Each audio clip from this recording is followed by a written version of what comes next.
6-Minute English. From bbclearningenglish.com. Hello, this is 6-Minute English from BBC Learning English. I'm Neil. And I'm Rob. From the ancient Roman sea god Neptune to myths of mermaids to modern Hollywood films like Finding Nemo, people throughout history have been fascinated by the idea of living underwater. In this programme, we'll be hearing about projects to create livable underwater habitats and the challenges they face. We'll be finding out how realistic it is to believe that in a few years we could be eating breakfast whilst watching fish swim outside the kitchen window before heading off to work in an office under the ocean. And we'll be learning some related vocabulary as well. But first, it's time for our quiz question. One of the first adventure stories to fire the public's imagination about the underwater world was the 1870 novel 20,000 Leagues Under the Sea. But who wrote this underwater classic?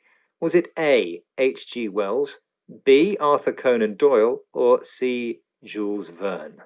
Oh, I think I know this one, Neil. Wasn't it A. H.G. Wells? OK, Rob, we'll find out later if you're right. Now, one of the most ambitious designs for an underwater city is Ocean Spiral, a huge transparent globe attached to the seabed, the solid ground which lies deep below the sea level.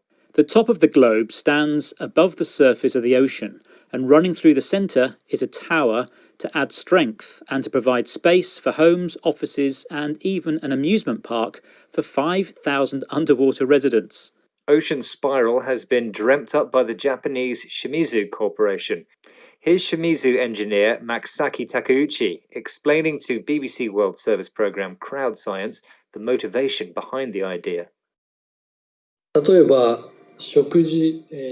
the moment, the world is facing a lot of serious problems regarding food, energy, water, natural resources. However, we are trying to solve the issues just by using our land. Our idea is to connect the sea surface and the deep sea vertically, and that way we believe that we can utilize the capability of the deep sea, and that's the purpose of this whole project. The effects of human activity on the land have led some to look to the oceans for natural resources, naturally existing things such as minerals, oil, coal and other energy sources that can be used by people. This search deep underwater is happening vertically, at a 90-degree angle straight up or down from the ground, as opposed to horizontally or flat across the Earth's surface. But as yet, Shimizu Corporation's plans for an underwater city are still in the planning stages. No part of the project has yet been built, and the total cost is thought to exceed $26 billion. In fact, the longest anyone has spent living under the sea is only 73 days. That record was set by Roger Garcia, ex-military diver and head of the Aquarius, currently the world's only underwater research station. Here's Roger Garcia explaining to BBC World Service programme Crowd Science what happens to the human body after living underwater for so long.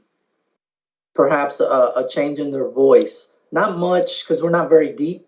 That's because the air becomes denser.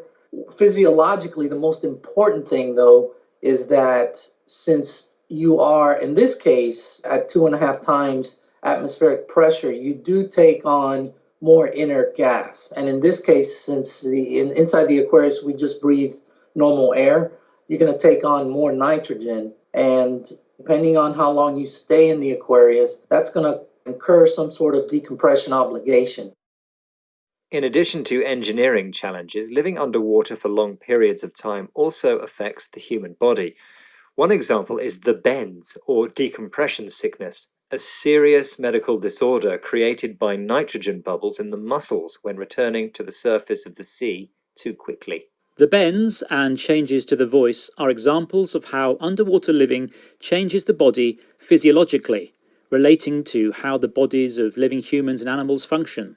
As divers descend deep below the ocean's surface, there is an increase in atmospheric pressure, the normal air pressure within the Earth's atmosphere. The deeper they dive, the higher the pressure. Physiological reactions like the bends are caused by divers incorrectly readjusting to normal atmospheric pressure. Well, Neil, with so many difficulties, it's no surprise that H.G. Wells' fantasy of living under the sea is still science fiction. Ah, but are you sure it was H.G. Wells, Rob? In my quiz question, I asked you who wrote the classic underwater adventure 20,000 Leagues Under the Sea?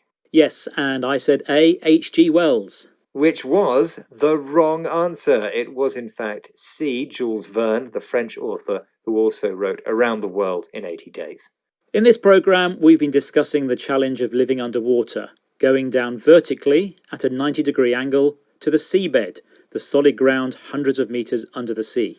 Ocean explorers search underwater for natural resources, useful materials like coal and oil. But they face many physiological problems relating to how the human body functions, such as the bends, a painful medical condition caused by returning too quickly to atmospheric pressure, the Earth's usual air pressure. That's all for this programme, but we hope you'll be diving back into 6-Minute English very soon. Bye for now. Bye. 6 Minute English.